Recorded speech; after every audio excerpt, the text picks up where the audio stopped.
Hey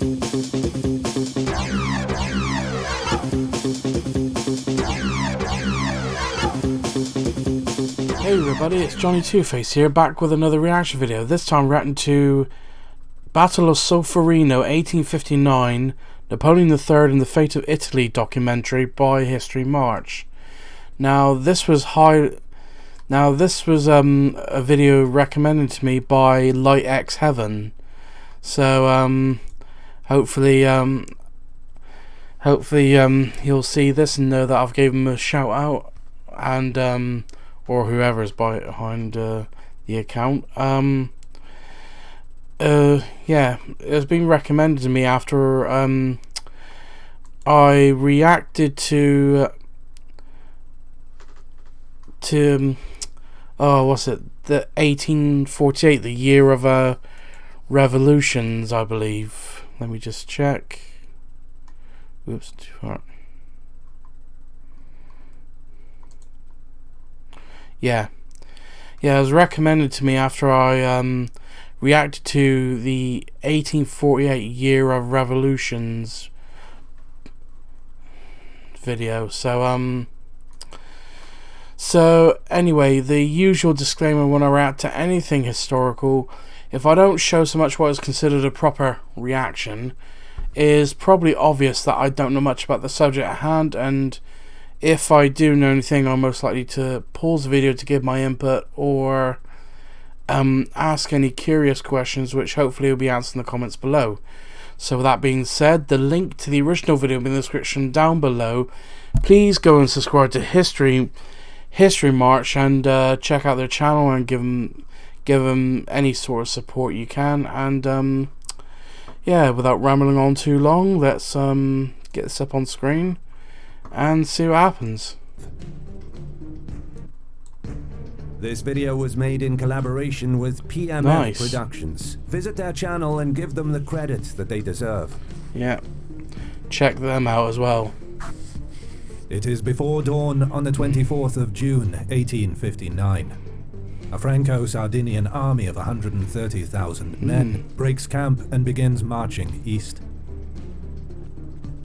Commanded by Emperor Napoleon III of France and King Victor Emmanuel II of Piedmont, Sardinia, these allies are fighting the Austrian Empire to achieve Italian liberation.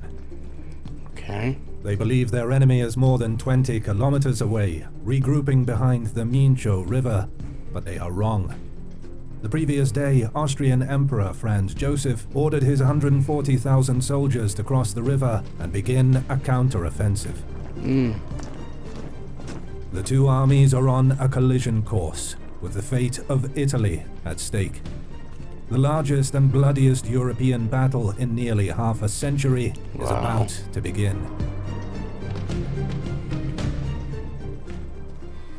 This video is sponsored by History Hit, the best resource for anyone who wants to learn about the past. Enjoy hundreds of exclusive history documentaries about events that shaped our world, over 1,000 podcast episodes, and 5,000 articles on all of your devices. Best of all, with 2 new programs and 15 new podcasts. Feel free to check them out if you're interested.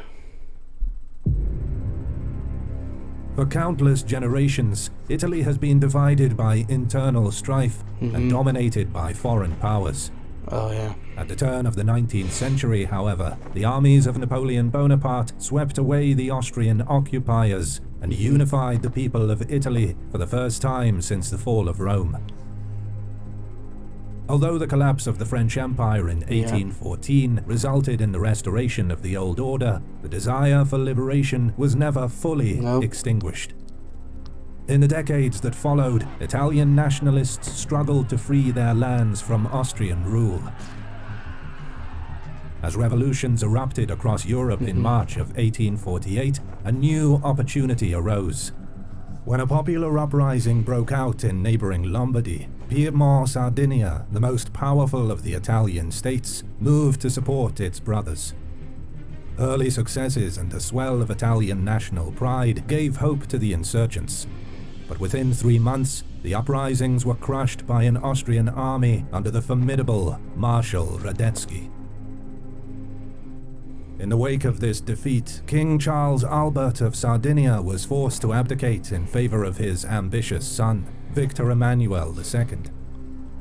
The new king, supported by his determined prime minister, Count Cavour, recognized that if Sardinia ever hoped to challenge Austria's powerful army, a strong ally would be needed. So in 1855, Victor Emmanuel elected to join France in the Crimean War, hoping to ingratiate himself with its new emperor, Louis Napoleon Bonaparte, nephew of the great Napoleon.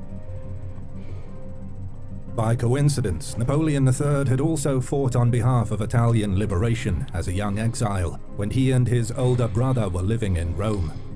The subsequent death of his brother while escaping a failed uprising reinforced a long-standing desire to aid Italian independence. During the tumultuous year of 1848, Louis Napoleon returned to France in the aftermath of King Louis Philippe's overthrow. On the strength of his famous name and natural charm, he was elected president and became Emperor of France 4 years later. Eager to support the Italians in their struggle against Austria and to expand his influence, Napoleon promised to fight with Sardinia if war broke out.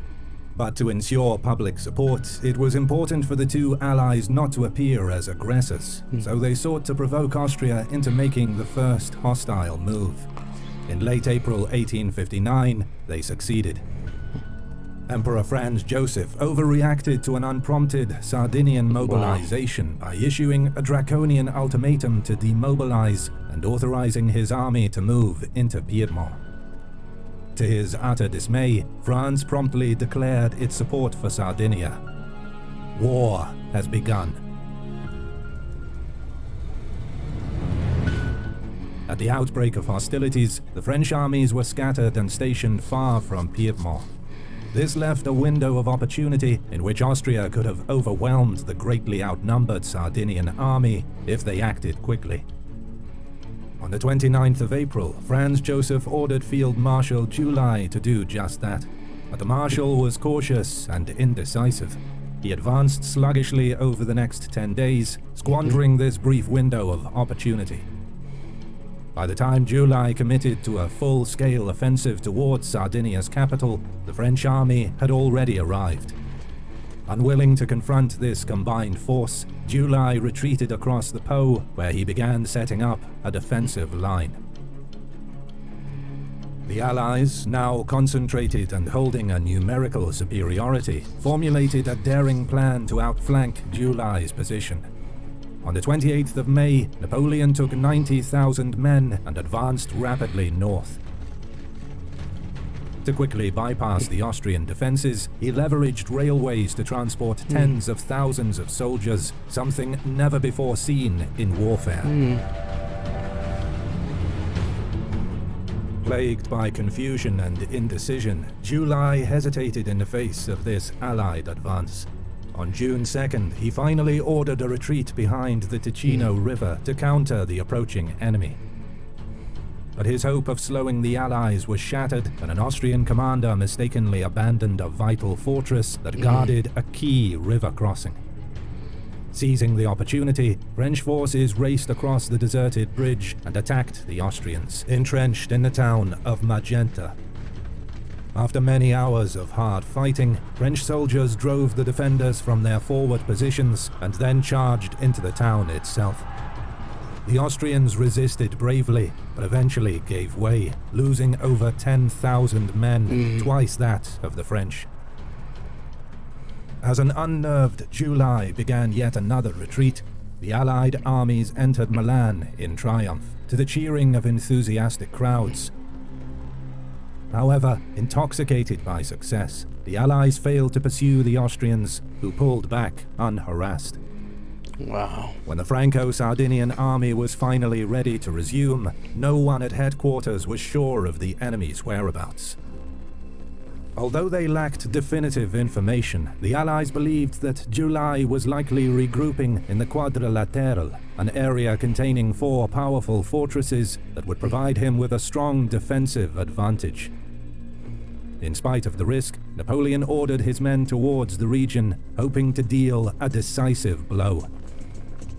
Indeed, the Austrians have retreated to the Quadrilateral, where a humiliated General July was summarily dismissed. Emperor Franz Joseph himself took command, and after briefly resting and reorganizing the army, ordered a surprise offensive. Believing that the French are strung out crossing the Chiese River 30 kilometers away, he planned to pin them down with a frontal assault and outflank them from the south before they could concentrate. But the French were far closer than Franz Joseph and his advisors suspected. Incredibly, both sides have neglected to perform even minimal reconnaissance, resulting in the two armies being separated by only a few kilometers and oblivious to each other as darkness fell on the 23rd.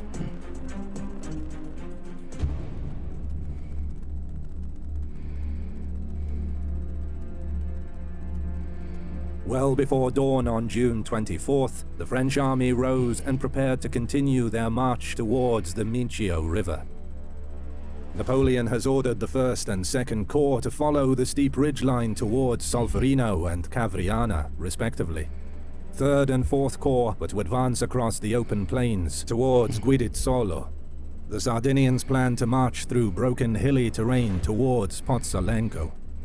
But when the sun rose and the mist cleared, the Allied armies were shocked to find that the hills were already occupied by the enemy. Sporadic fighting broke out as the leading French units encountered Austrian outposts. Word was quickly passed to Napoleon, who climbed a church tower at Castiglione around 7:30 a.m. to verify the accounts for himself. Napoleon III, while not a military genius like his uncle, understood the importance of commanding the heights around Solferino. Any attack on either side would be easily outflanked and subjected to enfilading artillery fire. Furthermore, Solferino was the hinge point of the Austrian line, and a breakthrough there could split the enemy army and disrupt their coordination. The old divide and Napoleon conquer. acted decisively, directing the 1st and 2nd Corps to attack Solferino, while the rest of the Allied army was to protect the flanks and pin down the enemy. In the north, the Sardinians, who have made little contribution to the campaign so far, were eager for a chance to prove themselves. But their advance was slow, with units strung out for miles. Although they possessed a significant numerical superiority, they failed to take advantage of it by concentrating their forces. Instead, when they encountered an Austrian corps commanded by the talented General Benedek, the Sardinians attacked piecemeal and were easily repulsed. It was not until mid-morning that they were able to capture portions of the critical San Martino hill, only to be driven out again by a ferocious Austrian counterattack. Isolated from the main battle, fighting in the north ground on like this for the rest of the day, with neither side able to gain a decisive advantage. On the southern flank, Controbert's 3rd Corps and Niel's 4th Corps had been marching since 2 a.m., completely unaware that 4 corps of the Austrian First Army lay in their path. Around 5 a.m., Niel encountered the leading units of this force at Medale, beating them back over several hours of intense combat. Undeterred by this encounter, and not yet realizing the full strength of the enemy, Niel decided to push on to Guidizzolo, stumbling into the bulk of the Austrian First Army, a force twice his size. Wow. The 4th Corps was now in a fight for its very survival, heroically driving back wave after wave of Austrian attacks, and against all odds, holding its ground. 3rd Corps meanwhile continued to move forward slowly, its objective split between helping the increasingly desperate 4th Corps and guarding against a possible Austrian attack from Mantua. At the same time, fighting in the center had intensified after the early morning encounters. 1st Corps drove back the enemy from their initial line, and after hard fighting, were able to capture the hills in front of Solferino. What they then saw before them was a veritable fortress. Every hill was entrenched with dozens of cannons, while the town, convent and walled cemetery were packed with thousands of soldiers. Their task was made even more difficult when General MacMahon was unable to commit Second Corps to the attack. Not only was he concerned by enemy troops massing along his front, but moving towards Solferino would also widen a dangerously large gap to his south. Aware that such a rift would have threatened the cohesion of his line, Napoleon promptly ordered all available cavalry and artillery to close the gap. However, it would take more than an hour for these reinforcements to arrive. Even then, the line remained critically thin when MacMahon left to join the attack on Solferino. Had Franz Joseph seized the initiative and launched a full-scale attack to overwhelm the vulnerable French forces in the south, Austria could have achieved a much-needed victory. The Emperor, however, was young and inexperienced. In the chaos of an unexpected battle, he became cautious and did nothing. By contrast, General Schwarzenberg decided to mount an attack against the weak French line in front of him. But without additional support, his effort was insufficient. The advance was soon checked by over 40 rifled cannon of Second Corps that decimated his forces. Eventually, French cavalry arrived and charged down his remaining men, who fled with heavy losses.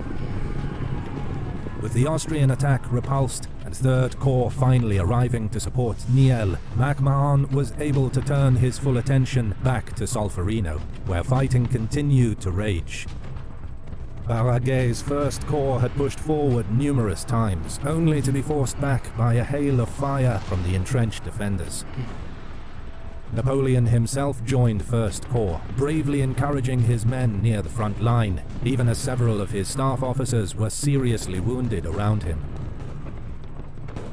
Second Corps and its fearless Algerian warriors arrived around 11 a.m. to support the intense struggle for the well-defended ridge. Nevertheless, Austrian forces continued to hold their ground, pouring devastating volleys into the packed French ranks. With the French unable to make progress, Napoleon determined that reinforcements were needed to drive home the faltering attack. He had no choice but to commit the infantry of his Imperial Guard, who until now had been held in reserve. Around 1:30 p.m., several batteries of French artillery opened a devastating cannonade as nearly 40,000 soldiers surged onto the fortified heights. The Austrians resisted desperately as the French viciously clawed their way forward. In the face of this unrelenting onslaught, the defenders buckled and began to retreat. Finally, the convent, cemetery and village of Solferino fell into French hands. Around the same time, MacMahon's two divisions overran San Cassiano and Monte Fontana, solidifying control of the hard-won heights. With the Austrian centre on the verge of collapse, Franz Joseph resolved to organize a final counter-strike in the hope of salvaging the battle. He ordered forward Field Marshal Wimpfen's entire First Army in a monumental effort to break through to Castiglione. Around 3:30 p.m., Austrian horsemen crashed into... Basically, like, if you've seen these battle tactics, because of course Napoleon III was not as brilliant as a technician as his uncle Napoleon Bonaparte I, but still quite formidable. And bearing in mind, since the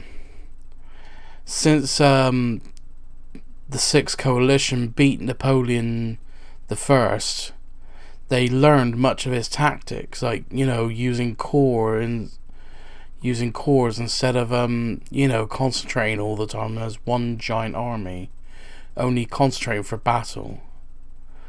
So, and a lot of the tactics become more refined.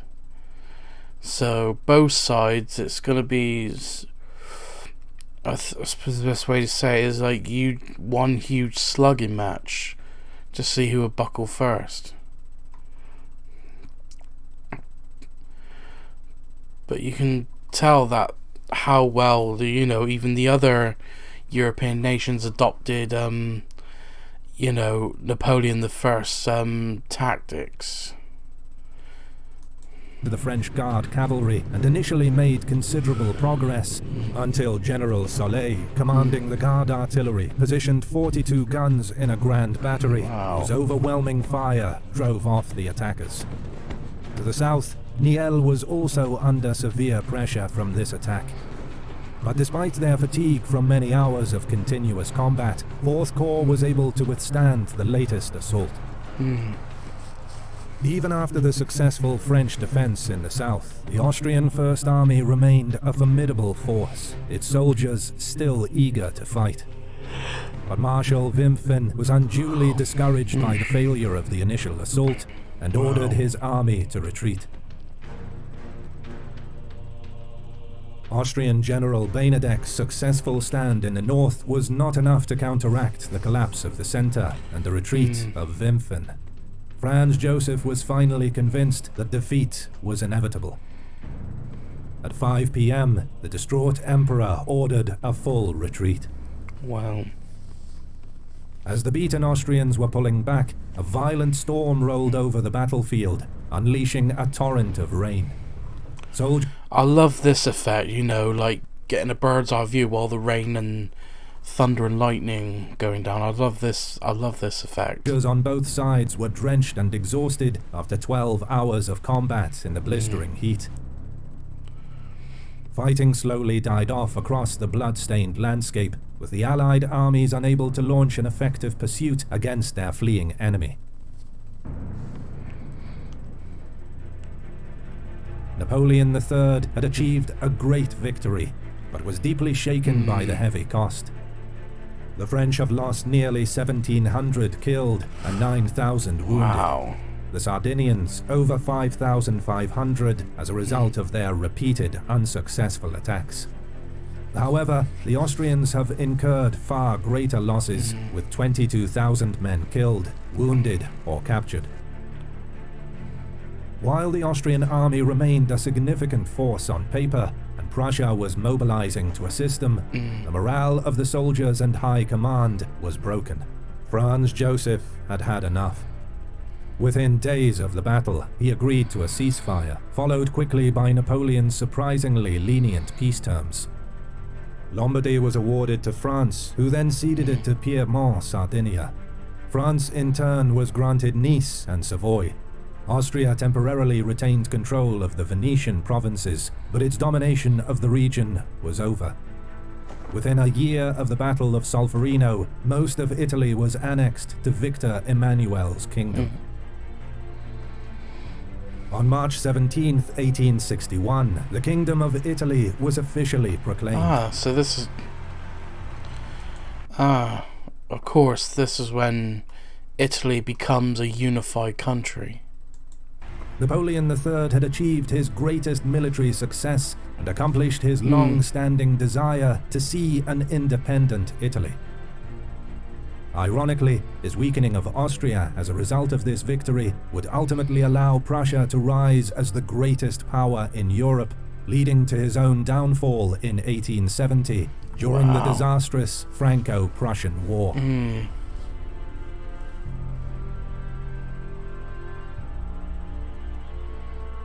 If you've made it this far into the video, thank you for watching. And if you'd like to support... Napoleon III's maneuver to outflank July was reminiscent of his famous uncle's similar tactic in 1796, where a young General Bonaparte bypassed an Austrian defense line along the River Po, forcing them to abandon Lombardy. In early stages of the American Civil War, many volunteer units dressed in Zouave outfits had been inspired by the courage and success of the French Zouave at Solferino. Solferino was the last battle where both armies were commanded by the respective monarchs on the battlefield. Okay. Support our work like all these amazing people do, head over to our Patreon page, where you can get ad-free early access to our videos for as little as $1. Or you can support us by subscribing to our channel and leaving a comment. And that'll do it. This has been another interesting video by History March, and also credit to PMF Productions for this collaboration in this video. So anyway, that'll be all. And if you like this reaction, please like, comment and subscribe, and I'll see you in the next video.